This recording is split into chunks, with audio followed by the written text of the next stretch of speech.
your location matches perfectly with the video that plays in our countdown. Oh, really? What's up, Mike? How are you? Hey, man, how you doing? I'm doing good, man. Yeah, it's like you see like the beach and the drone footage and then all you hear is in your background, so it matches perfectly with the sound. Where are you at, Mikey? Where are you at? I'm in Miami Beach. Sun is setting. It's very beautiful. This needs a Still hand people clap. down at the pool, as you can probably hear, and there's still people in the ocean even. Really? There's some people Yeah. out there swimming. It's Yeah. It must be beautiful. What's the weather like? What's the degrees like? About 90 degrees today. Oh. It was warm. It was warm, right? Very warm. But other than that, I can tell you. It's great though. That's good. Not so busy, so I'm loving it. I mean, it looks like we both got tanned. Like we both got our like you don't have a line like I do. We got the eyes done. Yeah, like. But I was wearing a hat today, so I'm like halfway up here. Got this hand. So I got the $1 million question for you. Yeah. Did you see any whales? Actually, I did. We did. We saw 2, but let me give you some backstory to this because it was disappointing. The whales were a little disappointing, and here I am thinking it's gonna be like, okay, Like Shamu or something. like I seriously thought Free Willy was gonna jump up in the air, splash the boat, right? We leave the marina and we just take a quick like 20-minute drive out into the ocean, and the guy stops the boat, and I'm thinking to myself, there is no way there is whales right here, and I'm just like, there's just no way. All of a sudden, he like switches the gears up and he starts going in this unique setting on the boat speed. And all of a sudden, dolphins just start flying out of everywhere. I guess they like to chase the boat. So they just start flying everywhere under the boat. And I was shocked at how clear the water was. I could see them flying around, like underneath the water. I could see them coming. I was like, whoa, that is clear water. I almost jumped in. But So your kids were with you? my kids were with me. They were having a blast. My son slept a little bit, almost most of the time, 50% of the time. And it was probably going to be about a 2-hour journey, but we didn't see whales where the dolphins were. Normally they said they do. He said there was one whale, but no one really saw it. It was like, he's like, it's there. I'm like, don't see it. And they have a policy that if you don't see any whales, you get your money back. So I'm like, They're staying out there till you see a whale. so it turned from a possibly 1 to 2 hour boat tour to a 5.5 hour boat tour. Wow. We drove all around the island. We ended up going to the other side of the island because they have spotters. The captain's on the cell phone, and they have spotters like all over like on the side of the island saying, "Oh, go east, go west." So we go all the way to the other side, and we're just like waiting. We literally killed the gas, and we're just like blah blah blah, just sitting there, right? And I'm like, what is going on? So the captain comes around and he says, oh, listen, we're parked here because it takes about 30 minutes for the whales to come from down to the top of the water. I'm like, okay. So I'm thinking, I got the worst picture in my mind. Like, this is going to be a big whale and he's coming up. He's gonna jump. And he's going to jump. That's what I'm thinking. So I got my camera ready. I'm like, this whale's going to jump out of the water when he comes up, right? All of a sudden, he turns the boat around. He's like, all right, look that way, look that way. So we all start looking. We're all in one side of the boat looking that way. And lo and behold, there's this little, like, gray thing on top of the water blowing up air. And I'm like, is that the whale? So he's like, that's the whale. So it was an adult sperm whale, which I don't know if you know the size of these things, but they're the size of a school bus. Oh my gosh. Yes. Now I'm seeing this the air come out. Yeah, it comes out, and then I see this thing going under the water. But all I see is body. I'm like, that is one big whale. And then finally, like 30 seconds later, you see the tail come up and go down.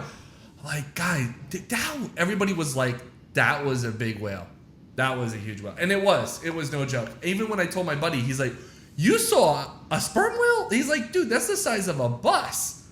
I'm like, It's bigger than the boat, probably. it was probably bigger than the boat. Yeah, I mean, if you put them side by side, it was probably bigger than the boat.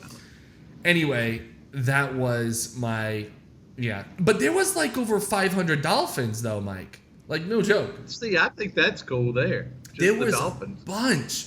Like, there was like a school over here and a school over there and a school over. They were just jumping up in the air. I'm like, oh my god! I never knew there was, and they were so close to the island, to the marina, which was really cool. So, yeah, that was. I'm good now. I'm good. I can say I checked the box, Mike. I'm good. I don't need to go out there anymore with this whale watching. I would like to do a jet. Till April when we come, we even get to see a whale now. Oh, all right, yeah. If you guys, yeah. Listen, if you guys go out there and do it, I would definitely do it again. I really would. The guy was really cool. He let my kids go for free, which is really nice. Yeah, so it was definitely a good time. Yeah, it was cool. It was worth it. Crazy thing, Mike. Out of all the years I've been coming here, 30 plus years, I had never done whale watching until now. Yeah. That's like, imagine you going to Miami all the time and never swimming in the beach that's right there in front of you. That's what basically that's like. So anyway, that was my experience. I do have another experience, but there's too many stories here. Too many stories. It's non-real estate related, but yeah. But in regards to real estate, I think I told you I got that accepted offer on that the 10 unit, the 7 unit that I'm converting to a 10. Yeah. That's still going good? Yeah, so the bank's working on the numbers now, and we're moving forward. And then in regards to the assisted living project, one new update with that is we have the so maybe by the time you come out here, we'll be full-fledged, ready to go. But basically, the kitchen and the laundry room is arriving at the end of September. So within 30 days, maybe 45 days, everything should be up and running and open. So yeah, but we're still getting people in. That's awesome. Yeah. So yeah, that's good stuff. So that's good news. And we do have some good news. I also want to share with some news of people that have been closing deals. We recently had Donald close another deal. Another deal. Awesome. Those people are happy. Those people out there. Yeah, they're yelling for Donald. Yeah, that's Donald. Yeah, Donald recently closed a deal, and then Sarah got her deals closed, and she's got a few in the pipeline though, Mike. She's got, she's like working in a kitchen, like she's flipping deals like pancakes. She's starting to build a team too. Yeah, she's building a team. She's working on her CRM now. She's looking at building her systems and organizing her stuff. She's doing it right. Yeah. She's building it right. Yeah, that's very true. And then you mentioned there was 2 people. Nick got one under contract. Nice. To sell. Oh, that's so awesome. That's great. And then the last thing I know from what I remember, I don't have an update on it, but I think we talked about it last week, is Adam Rouse has property. I'm sorry. He has 2 under contract. That's right. As of Friday. That's right. As of Friday, he has 2 properties under contract.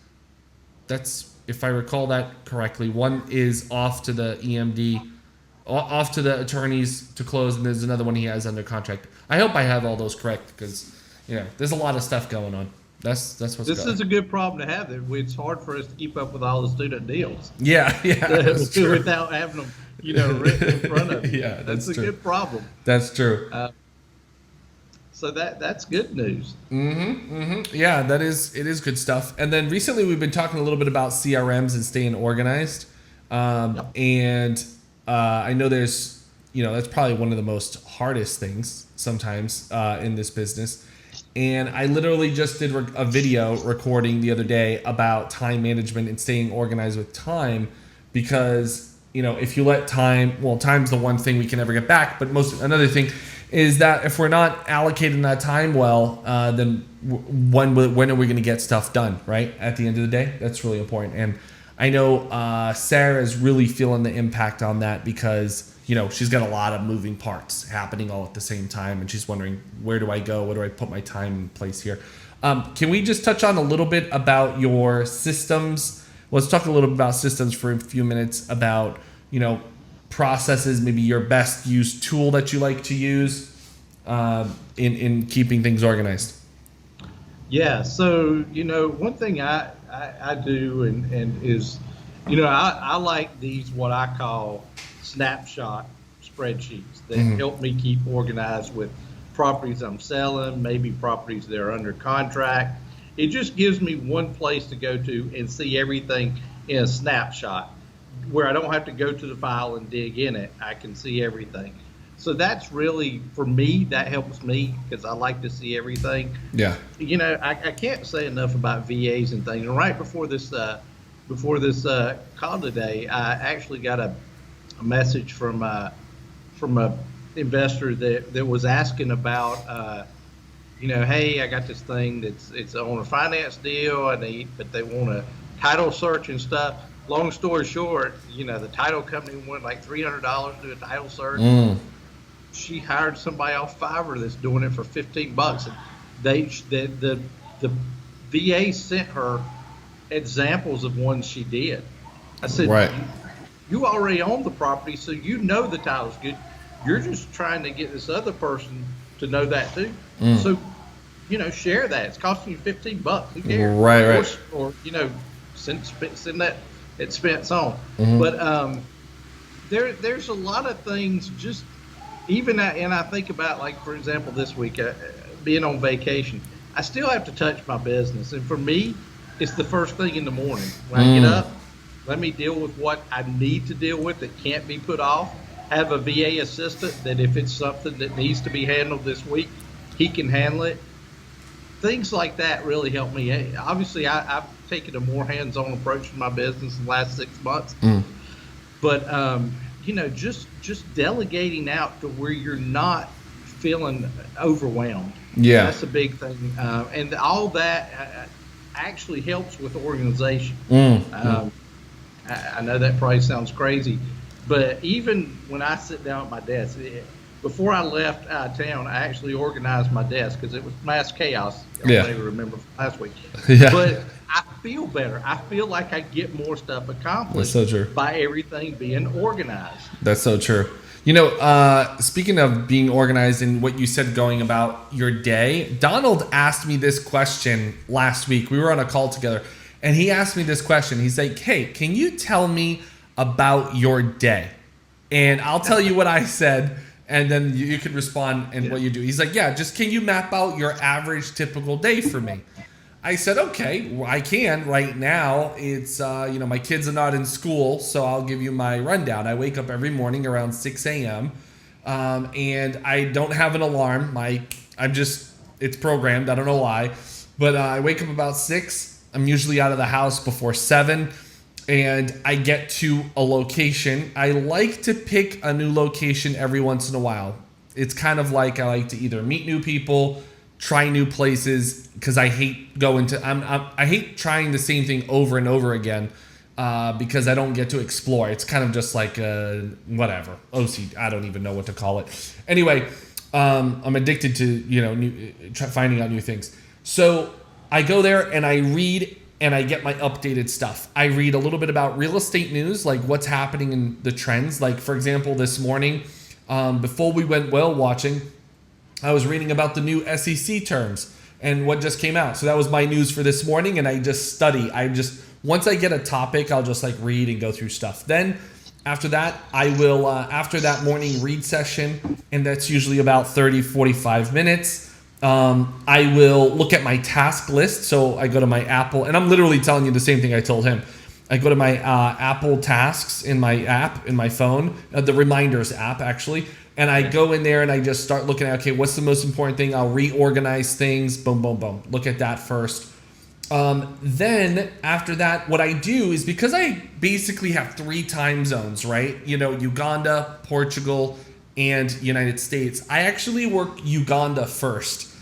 So what I'll do is I'll make sure how's everything going in Uganda, because they're 4 hours ahead of me.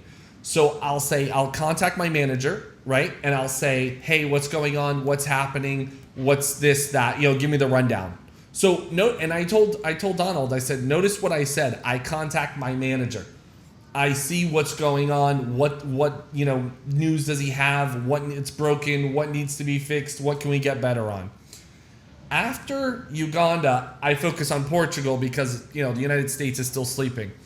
So I focus on the United States, Portugal. So I say, okay, who do I need to contact at the bank for that local property? Who do I need to this? Who am I contacting? What needs to be done? Then for the United States, which is the last one, and then again, it's my assistant who's on the other side of the world, and I say, okay, what are we working on? What are we doing? Real estate partners. Currently working on a few properties there, talking to a few people over in the United States for relocation and trusts.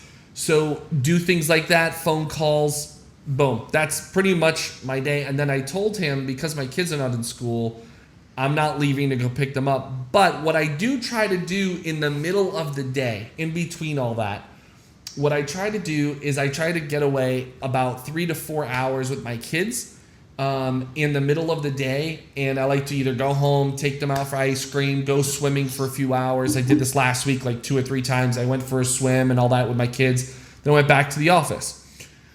During the school session, that's a little different, but I'll have a whole new plan there. But anyway, I was telling Donald, that's currently my pattern.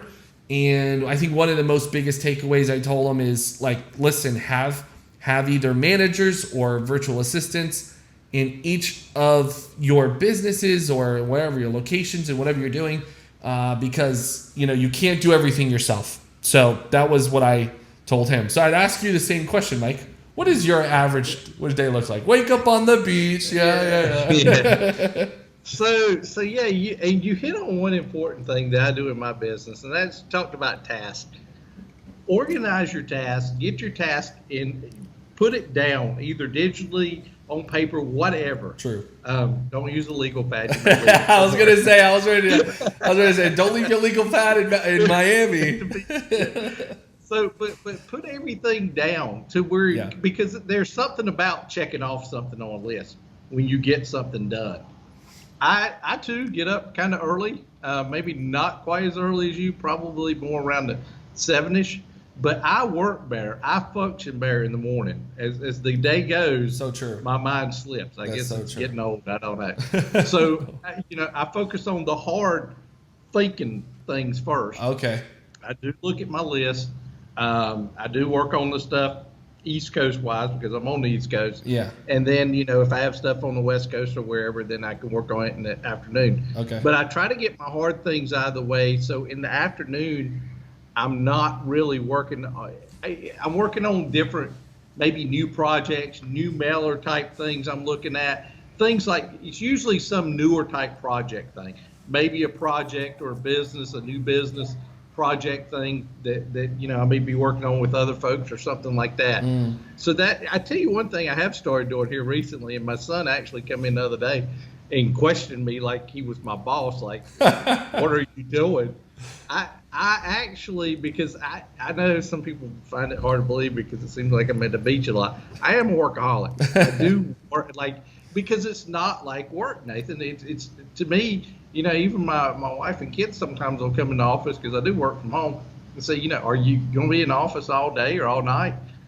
Because I don't realize it. I lose quick track of time. Yeah. Because especially if I'm on a project. Right. So long story short, I've gotten where I like take a break for lunch. Like, if be eating something at my house and watching TV or something, my son comes in, just a break. Like, you take a break and spend some time with the kids. That's the sweet thing about this business. It affords you that opportunity. Yeah. So I do try to take that break. Then I'll go back in. My typical day is probably somewhere around 7:30 to 3 to work. And then, I may have some coaching calls or something later on the day or calls like this. But that's really my work day and when I'm fresh. That's when I do stuff. Yeah, that's a good point you bring up. I wanted to ask you a question. I also find I have the most energy during the day, the morning hours. But I wanted to ask you this: do you have to because this is like a big issue for me? Do you work like in sprints? Like, do you work like an hour or two at a time, and then you got to like break off, or can you go for like hours at a time?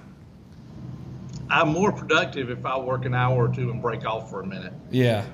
And don't get drug out, because my productivity, if I stay on it too long, seems to slow. Okay. Then even if it's a 5-minute break, it doesn't have to be some long break. Yeah. Just some sort of break. Yeah, that's true. I don't know what happened to your camera, but you're looking blue there, buddy. Yeah, I don't know what the deal is. I think it may be the lighting. It's outside. probably the lighting. Yeah, it's probably the lighting. Myself included, man. I cannot go for like 5 hours straight, 3 hours straight. Like after 1 hour. Oh, so I set my my Apple Watch. Like after an hour, it usually tells me to stand up. Like it's time to stand up, and I have to. And then I have to like walk around and like either have a phone conversation and come back to it. But yeah, I know some people who just like hammer it. Like there's this one young guy here. I mean, he's a young guy, but man, he just goes. I'll see him sitting there for like 4 hours. I'm like, hey man, do you need me to get you a coffee? Like he's just like super and he'll take off his earbuds. And he's like, oh, what time is it? Wow. Yeah. I was like, dude, you've been sitting there for like 5 hours straight. Like you got to walk around. Well, one thing I am investing in, I'm placing the order tomorrow, by the way, because I can't get a decent one here, a decent one that I like, is I'm getting a stand-up desk, the electronic ones. Let me know how you like. I want one of those. Yeah. Because there's like all kinds of health benefits to it. Yeah. But so yours is going to be one of those like you can raise, lower, wherever I'm gonna send you the link because they sell them here, but they are like 650 euros. I'm like, what? Like you can get these for like half the price. Okay. So right. I found one today. I was actually the marketing. You know what's amazing? It was a Facebook ad.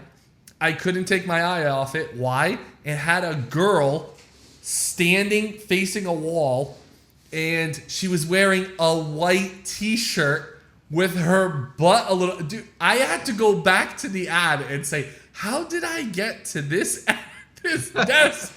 And I went back to the ad, and it's just her in a still photo, and she's like looking back, but she's in a t-shirt working from home, a white t-shirt. I'm like, dang it, these people. So I literally am buying it tomorrow. I just have to do the measurements and which size I want. And it's literally 350 euros and that's including tax and everything. Shipping is like 60 euros. So anyway, or 50, 60 euros. So it's going to be around 400 euros, which is, 250 cheaper than what the ones they have here. And it's got the power buttons. It goes up and down. I will let you know once it comes in how good it is, because I like stand-up desks. I really do. It's a pain to sit down for so long. It is. I've looked at those, and let me know how you like it. I may pull the trigger too. Yeah. I'll even send you the link to this one. It looks really good. It's got over 4,000 reviews. Sweet. Yeah. So it's really good. All right. So one other thing I was going to ask you about your day. It's now slipping my mind. But it was. I'll tell you something. While you're thinking of that, I'll tell you something. And this is important. And I know sometimes I don't spend enough time harping on it. And I told you right before we got on here. Second offers. You guys have to make sure that you're doing second offers. Pencil in that time. You don't need to do it daily. It may be once a week that you look at what offers have I sent out that I may need to send out a second offer or whatever. Do those things.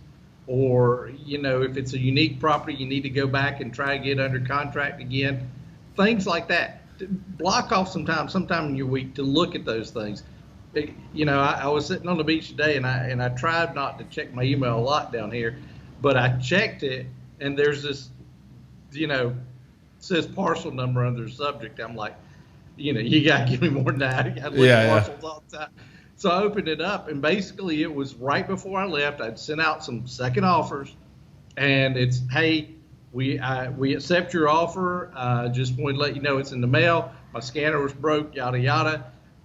Sent a quick thing back, appreciating it. Things like that. I mean, that's second offers. It's so true. I looked at my wife. I said, hey, this may pay for this trip. and people stress out about second offers sometimes. They're easy. The research is already done. Yeah. And I encourage everybody, when you're doing the initial research in your notes, whatever record system you're using, write down what your highest and best is going to be, so you don't have to go back and look at that property. You don't want to offer $20,000 a day and think, well, how high can I go? If 25 is your highest and best, then you ought to have it. Mine is simple. It just says 25 H&B. Right. I know what that means. Yeah. So definitely do that. That you can knock out. You can almost double your offers that you're sending out a month by doing second offers as well. Yeah. Well, I think if you know also your highest and best before going into a negotiation, it actually helps you not to get too emotional and cross that line. You know, you have to have your not only contingencies, but you have to have your concessions in the process. Like, hey, I want this, you give me that. For example, in that deal, one of the things, a concession before, was the furniture. We were having an issue with the furniture because the whole project's coming with all the furniture in the whole building. And so we went back and forth about the furniture because he was valuing the furniture at 40,000 euros. And I'm like, what? You know, that's no 40,000. I mean, I can probably I could buy everybody brand new furniture for like 25. So we had to go back and forth with those little negotiating items. But know what your strike price is. Know what that highest and best offer is going to be, so you have that confidence to work off that number. And that really helps. How would you communicate your second offers, Mike? What's your process? Is it like phone, fax, or email? You know. So most of mine, and these were unique ones on this particular one, it was accepted. But most of the time, depending on how much volume, I know some of my students, they really like to, get on the phone with folks, and I think there's a lot of good to that. You can build rapport and stuff like that. But remember, there's only one of you and only so many hours in the day. Sure. So as you scale your business, you have to back off of that. You're not on the phone a lot. So how I get my quote unquote phone time with people is on second offers. A lot of times I'll call them and say, hey Nathan, I sent you an offer, a month back or whatever time frame. Just checking with you to see if you got it and what your thoughts were on it. I want to know if you're going to tell me to jump off a bridge, hang up on me, or say, yeah, I got it, but we just can't sell it that. Okay, great. What you're telling me is you want to sell it. You're interested in selling it. Right. We just got to come to agreeable terms. Exactly. So then I can start warming them up and having a conversation. Most of the time, I don't give an offer on the phone. Most of the time, I'll say, okay, let me look at my numbers. And I've had them say, like, if my highest and best is 25, I've had them come in and say, well, I'll take 23. I don't say, okay. Yeah. I a lot of times I'll say, well, let me look at my numbers, let me see, and let me send you something. I don't know and me being the investor in me, I'm going to come back at you and say, I know you want me at 23, but can we get more to 21? Yeah. Even though I know at 25 it's going to work at 25.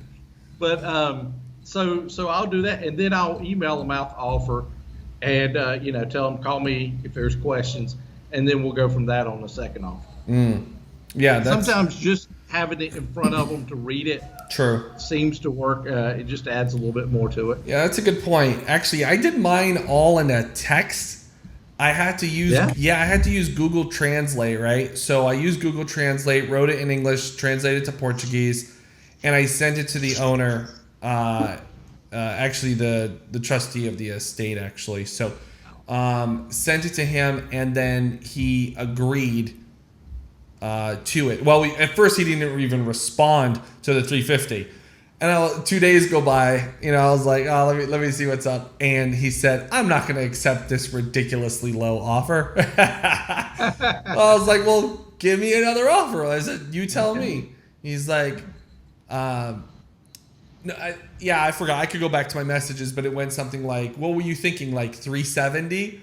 And I was trying to get him in that ballpark around 370, see, test him there. And he said, we were thinking more like 380. And if you're willing to do 380, we can go forward. I said, let me call you back. I said, let me call you later to see what we can do. So I let an hour go by, called him up, and I said, hey, man, let's do it for 380. So, text, email. But the second offers, just the fact of doing them, I'm not saying, hey, one surefire way is going to make it happen. It doesn't always have to be via email or text or phone, but just make sure you're doing your second offers. I think that's really helpful. Exactly. Yeah. And maintain control of the deal. I get questions, some people, and the seller saying, well, no, you're going to do this, and you're going to do this, and my property's worth that. You can kindly remind them that there ain't nobody else trying to beat down your door about your property. Yeah, exactly. I'm here. Maintain that control. And sometimes that means standing up and saying, no, we don't close that soon. We don't close in 2 months. Exactly. Our company standard is this, and this is for the reason that we do multiple deals or in COVID and whatever else you want to throw at them. Yeah. But maintain control of the deal, because when you lose control of it, it's very difficult to get back. That's a good point about control. You mentioned about, maybe length of contract, 2 months or whatever. Going back to that deal, this guy wanted to close with no inspection period and to close quickly. Yeah. And now listen, I already walked the property last year, 2019, okay, prior to the first offer of the $400,000. So I already knew there was nothing serious going on. But he wanted again to negotiate that no inspection, no contingencies, anything like that. And I'm like, no, again, it's going to be inspection. Again, I'm going to have a contractor walk that property this time, and go with me through the property. So he was like, oh, okay. But you have to remain strong. You have to, otherwise they'll take advantage. They will. Yeah. They will.